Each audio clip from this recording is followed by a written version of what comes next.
No one saw this coming.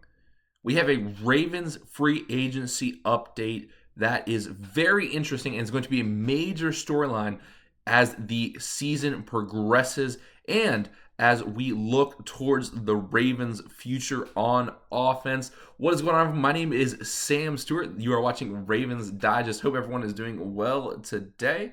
Me and Bryce Parker are your hosts here on the channel. And I want to remind everyone, if you have not yet, to subscribe. How often do you get to be one of the first 100 subscribers on a YouTube channel? And plus, you are going to stay up to date, my friend, with all the Ravens news, information, and updates that you're going to need to know about as we get closer to the season. And then once we're in the season as well, we have all the Ravens content before games, after games, trade rumors, everything you're going to know about as well. So once again, make sure you hit that subscribe button. All right, everyone, let's go ahead and dive into the topic of today's video. Tyler Linderbaum. This is a situation that it's a good situation to have. I want to preface this before we actually dive into this video.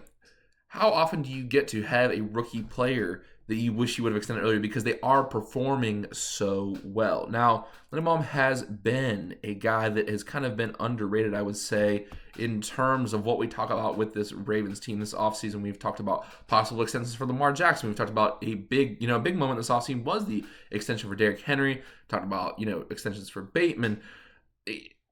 You don't talk about the guys up front. My brother is an offensive lineman, so he tells me all the time, this is a job that doesn't get a lot of credit. But Linderbaum is, look, this guy is a dog. And I want to talk about this article from Connor Burke here. And, it's an interesting point because the leverage that you have when a player performs as well in a rookie contract that Linderbaum has is, it does go up in smoke because, look, this guy is going to be a hot commodity on the free agency market if he does not get extended. He actually does hit free agency, and the Ravens have truly benefited from his presence. I want to remind everyone just of the statistics from this past year. Now, Lamar, during the regular season, had a career year, played great, 41 passing touchdowns, 4 rushing touchdowns, 77.3 QBR rather. And Derrick Henry, of course, we've been talking about throughout the offseason several times. 17 games, 325 rush attempts, 2,114 yards. And, he performed so great against that game in the Steelers. They were able to run the ball. And that, I think that Steelers playoff game was truly the peak Ravens offense that we've all wanted to see. And I think that when you have a guy like Henry, it's truly, a situation where you can dominate a playoff game like that with just a running back. We're in an age where we don't have a lot of running backs who can dominate in that way. And part of the reason that Henry has been able to dominate is because of Linderbaum. So, look, here's the deal. Linderbaum does need to get extended. I want to take a look at some quotes from Connor Burke to see what he has to say about this because I think he makes some really valid points. And this was the PFF rankings that came out, and it's the 32 best centers before this upcoming season, and he has been placed second on that list. It's been 3 years of consistent play for the former Iowa Hawkeye, and while he is getting the flower deserves, he is yet to sign the extension he deserves. And another quote here, kind of about the interior offensive line, is the interior is scary. Daniel Falai was honored as a Pro Bowl alternate in 2024, but needs to be more consistent in 2025, especially as a pass blocker. Andrew Vorhees seems to be the starting opposite guard of Falai, but has yet to prove himself. Throw in rookies Emory Jones Jr. and Garrett Dillinger, and there's a lot of uncertainty there. Linderbaum starting a center for the foreseeable future is crucial to Baltimore's competitive run in the AFC. They're still looking to finally host a Lombardi for the first time since the 2012 season. Retaining the 2-time Pro Bowler is the first step in completing that journey. Now, he talks about the youngness of the interior offensive line, the inexperience.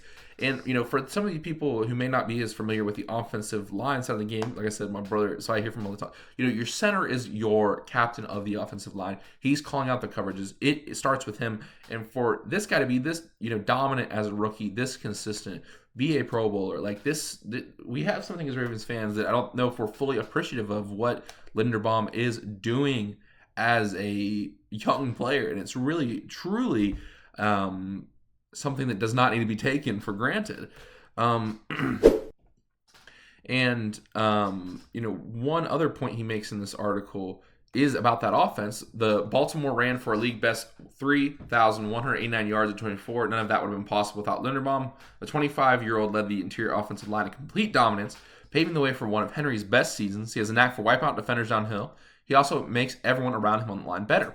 In 2024, Linderbaum was the fourth best center in the league with a 79.9 overall grade for PFF. Including the postseason, his 85.3 grade in run blocking situations was also fourth best, and his 64.9 pass blocking grade was just above average. He boasted similar grades since his NFL career started, and Baltimore must pay to keep that consistency. Now, like I said, and the statistics prove this, and the way he's improved, taking a jump up in PFF, there's a lot of great football players in the league. The fact that you can go from 4 to 2 as young as Linderbaum is, still in that rookie contract, and then the fact that he's made all of his offensive line better as that captain, as a young player, is even more impressive. So, one final quote that I want to take a look at here is from Burke once again. The Ravens opted not to franchise tag Linderbaum ahead of the 2025 season, which would place him on the unrestricted free agent market in 2024. While the team likely did this to avoid paying the hefty $23.9 million figure, there should be a sense of urgency in the front office now that he's headed into a contract year. After bringing back Henry and wide receiver Rashad Bateman last month, Linderbaum should be next on the list of players to be extended. The 2020 first-round draft pick has only missed 2 games in 3 NFL seasons. He's been a consistent backbone for Baltimore's last 3 offensive units. Without him, they'd be lost, searching for identity in the trenches, and that's where it starts. An identity in the trenches. You have to know who you are as a football team. Last year, the Ravens had a great passing attack, but they also had that great running attack to start off. Like I said, there's not a lot of teams in the league anymore who just had that dominant run presence. You know you're going to run. They know you're going to run. And you are just pounding and pounding and pounding the rock downhill. And it's very fun to watch because it also opens up the passing game as well. So I think DeCosta has done a great job this offseason. If we're just specifically talking the running game, because it has been a busy offseason for the Ravens. But if we're just specifically talking about the Ravens' run game, I think it was obviously a great move extending Derrick Henry. But also, if DeCosta can make this happen, this would be nearly a perfect offseason for the GM. The way he addressed the defense in the draft, I think he's just got to extend Linderbaum, and I think I'm going to give him a very, very high grade at the end of this offseason when we're getting ready for the season. I'm going to look at all his decisions, hopefully, give him an A. But I feel like we're seeing a great offseason from DeCosta, but I think if you can extend Linderbaum, because here's the thing, it's a problem you want to have. I don't want to be critical of DeCosta. Like, the fact that, no one really knows how rookies can perform, and the fact that he's performed for 3 seasons, you could say maybe he should have been extended after that second season.